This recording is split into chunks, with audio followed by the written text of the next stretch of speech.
بسم الله الرحمن الرحيم والصلاة والسلام على أشرف المرسلين. السلام عليكم ورحمة الله تعالى وبركاته.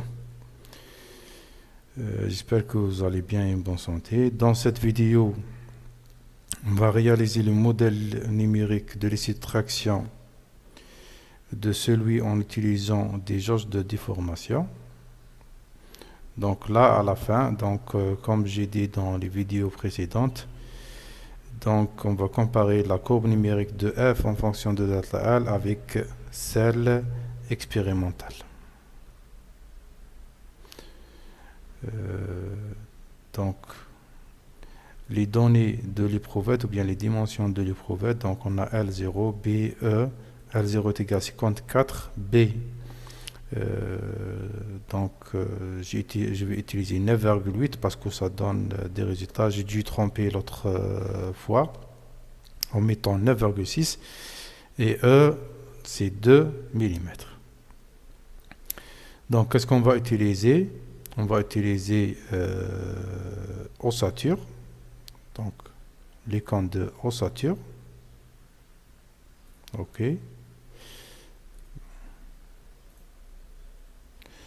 Dans ossature. Donc information comprimée exécutée quand même. Donc voilà.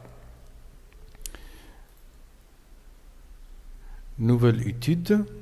Donc comme j'ai fait l'autre fois, je vais sélectionner plan parce qu'il s'agit de donc on peut travailler que sur X et Y tout simplement sans aller sur spatial ou bien plancher.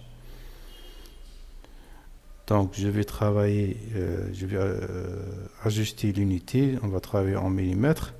Donc le premier nœud c'est 0, 0, c'est l'origine. Et on va aller directement au dernier nœud, c'est-à-dire L0 suivant X c'est 54, 0. Donc on va vérifier quand même, c'est 54. Donc voilà, ok, donc voilà. Donc je vais relier les deux nœuds par une poutre.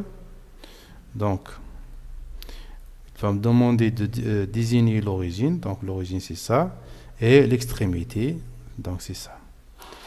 Le matériau bibliothèque, il s'agit de l'aluminium, mais on va l'ajuster, donc définir. Donc là c'est 60, donc on va insérer, qu'est-ce qu'on a trouvé? Donc 69 000, ou bien on va insérer directement celui donné par c'est-à-dire le guide 69 000. Voilà, et le coefficient de Poisson est égal à 0,3. Donc 0,3. Et on va garder les autres caractéristiques, la masse volumique et le coefficient de dilatation.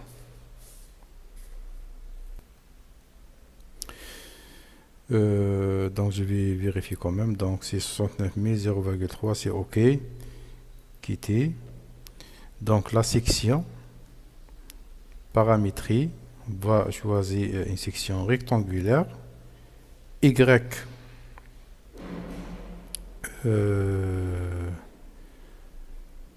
est égal à 2 mm et la largeur c'est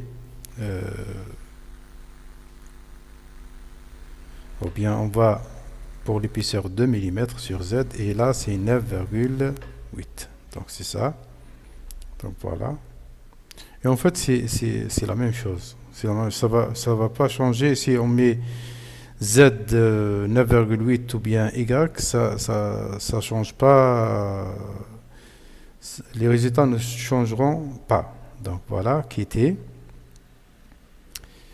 Les liaisons. Donc on a un encastrement d'un côté et on va tirer, c'est-à-dire on va mettre un chargement dans l'autre côté. Donc f de x, donc on va aller ici, donc c'est 24,725. 24,725. Normalement c'est ça. Voilà. Et Fy qui est égal à 0, donc voilà. Cas de charge, ajouter un cas de charge. Donc je vais faire la même chose. Donc 39,24. 39,24 et j'ai 0 ici. Donc c'est le même modèle numérique qu'on a réalisé dans l'essai de traction du Tipeee numéro 3. Donc on va ajouter un cas de charge.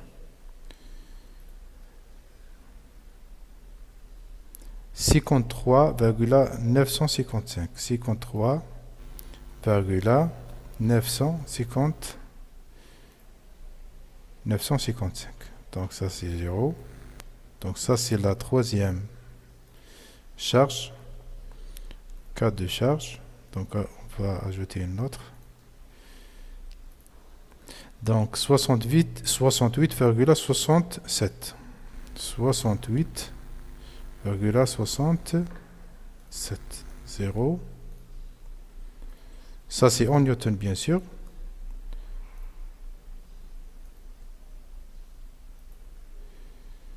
Puis j'ai 83,385. 83,304.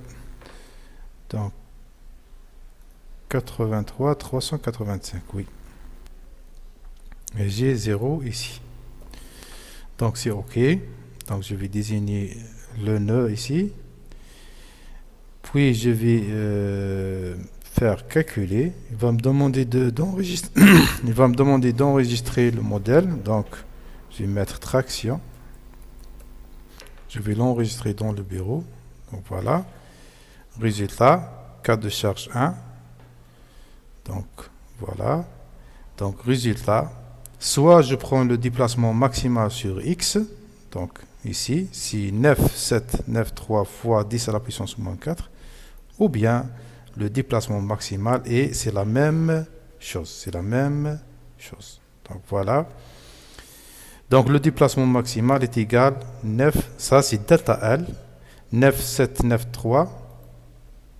Donc je vais 9,793. Donc résultat, déplacement 9,793.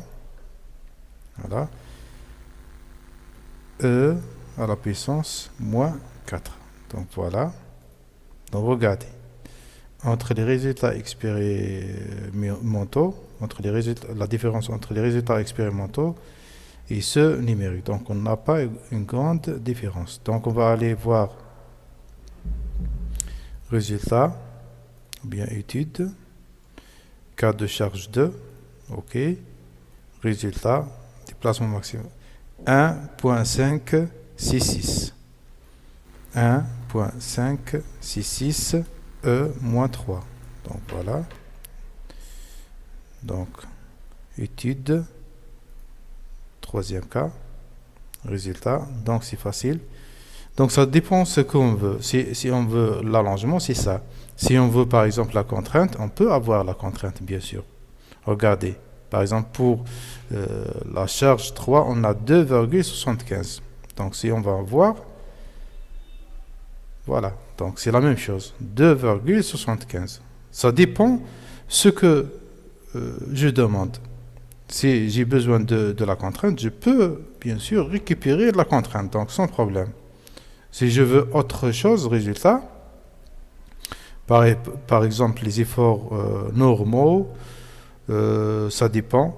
Le moment fléchissant, la contrainte normale, etc. Je peux, c'est-à-dire voir les résultats, c'est-à-dire demander, c'est-à-dire ou bien, c'est-à-dire les résultats qu'on a demandé ici en fait. Ça dépend. Donc là, par exemple, c'est la contrainte. Donc pour le troisième cas de chargement, on a trouvé 2,75. Donc, en comparant cette contrainte, donc on trouve la même chose. Regardez, 2,7528, etc. Donc, concernant le déplacement maximal, ou bien le déplacement suivant x, comme vous voulez, c'est la même chose. 2,154. 2,154 E-3. Donc, étude, cas de charge numéro 4. Résultat, déplacement maximal sur X au déplacement maximal, parce qu'on n'a pas un déplacement suivant les autres directions Z ou Y. C'est pour cela le déplacement maximal est celui de X. 2,742 E moins 3. Et le dernier, donc étude, cas de charge numéro 5, résultat. Donc on peut voir par exemple la contrainte, donc c'est 4,25 et là on a 4,25, donc c'est la même chose. Résultat 3,329. 3,329 E moins 3.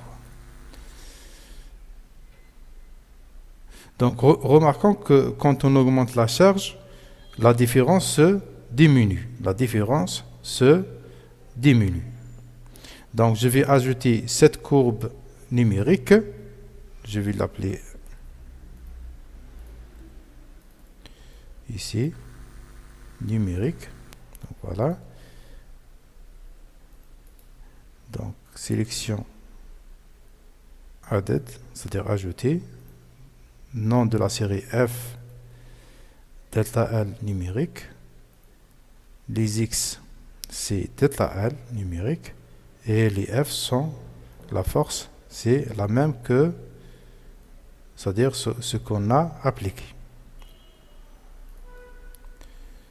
Ok, donc voilà, donc je vais changer ici, je vais mettre une ligne, pardon.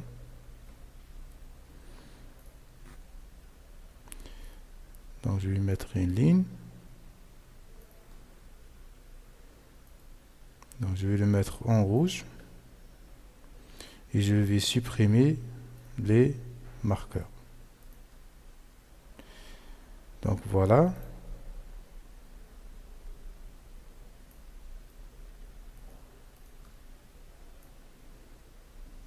Donc voilà.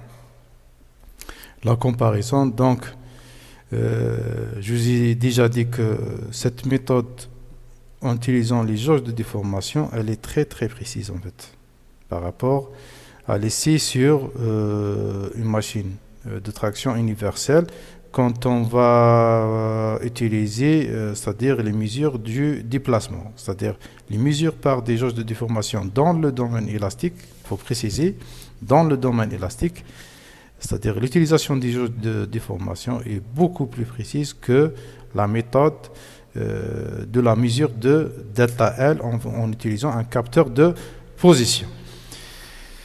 Donc voilà, donc j'espère que j'étais clair concernant la modélisation. Donc vous pouvez bien sûr prendre le tableau, les deux figures et les mettre dans votre rapport et vous avez deux parties, une partie expérimentale et une partie numérique, tel qu'il est demandé dans l'énoncé, donc partie numérique et partie expérimentale.